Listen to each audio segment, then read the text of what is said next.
மகாலிங்கம், இந்த உத்தரவு குறித்து விரிவான விவரங்களை சொல்லுங்க. வேதவள்ளி, தேசிய மனித உரிமை ஆணையம் தற்பொழுது தமிழக தலைமைச் செயலாளர் உள்ளிட்ட முக்கியமான அதிகாரிகளுக்கு ஒரு நோட்டீஸை அனுப்பியிருக்கிறார்கள். அதில் திருப்பூர் மாவட்டம் ஷாமலாபுரம் பகுதியில் பெண்களுக்கு போராடி வந்த டாஸ்மார்க் அமைக்கக்கூடாது என்பதற்காக போராடி வந்த பெண்கள் உள்ளிட்டவர்கள் மீது கடுமையாக காவல்துறையினர் தாக்குதல் நடத்தினார்கள் என்ற விவகாரத்தில் விளக்கம் கேட்டு அந்த நோட்டீஸில் விளக்கம் கேட்கப்பட்டிருக்கிறது.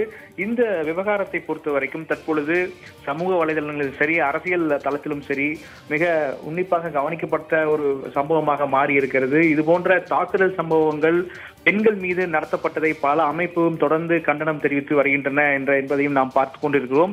எனவே இந்த திருப்பூர் மாவட்டத்தில் நடைபெற்ற இந்த தாக்குதல் சம்பவம் பல தரப்பிலும் பரபரப்பாக பேசப்படக்கூடிய சம்பவமாக மாறி இருக்கிறது. ஊடகங்களில் வெளியான செய்திகளை கருத்தில் கொண்டு தேசிய மனித உரிமை ஆணையம் தற்பொழுது தாமாக முன்வந்து இந்த வழக்கை விசாரணைக்கு எடுத்திருக்கிறது.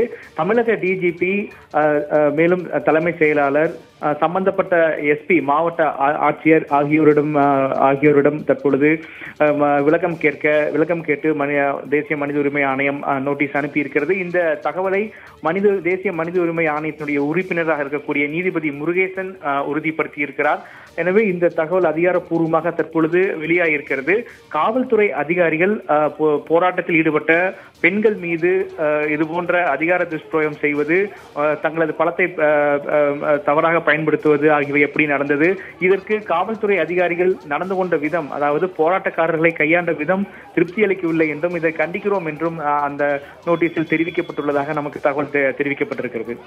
மகாலிங்கம், மனித உரிமைகள் ஆணையத்தின் அதிகார வரம்பு என்ன? பாதிக்கப்பட்டவர்களுக்கு இழப்பீடு வழங்குவது குறித்தோ அவர்களுக்கான மருத்துவ சிகிச்சை குறித்தோ பரிந்துரைக்க முடியுமா?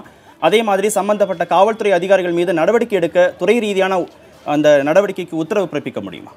நிச்சயமாக முடியும் கார்த்திகேயன். மனித உரிமை ஆணையத்தை பொறுத்த வரைக்கும் எந்த வழக்கையும் தாமாக அவர்கள் முன்னெடுத்து வழக்கு பதிவு செய்து விசாரணை நடத்துவதற்கான அனைத்து அதிகாரம் கொண்ட ஒரு சுயாட்சி அமைப்பு என்றுதான் நாம் சொல்ல வேண்டும். அந்த அமைப்பு இந்தியா முழுமைக்கும் எங்கெல்லாம் மனித உரிமை மீறப்படுகிறதோ அந்த பகுதியில் எது மாதிரியான மனித உரிமை மீறப்பட்டிருக்கிறது, அதற்கு யார் காரணம் என்பதையெல்லாம் உற்று நோக்குவார்கள். அதற்கு பிறகு ஊடகங்களில் வெளியாகும் செய்திகளையும் அவர்கள் ஆதாரமாக எடுத்துக் கொள்வார்கள்.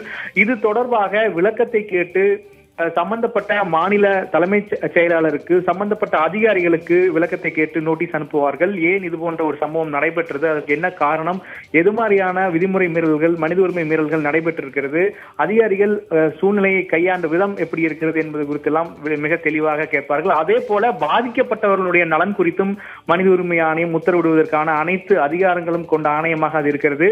குறிப்பாக பாதிக்கப்பட்டவர்களுக்கு மருத்துவ உதவியாக இருக்கட்டும், அல்லது தவறு இழைத்தவர்கள்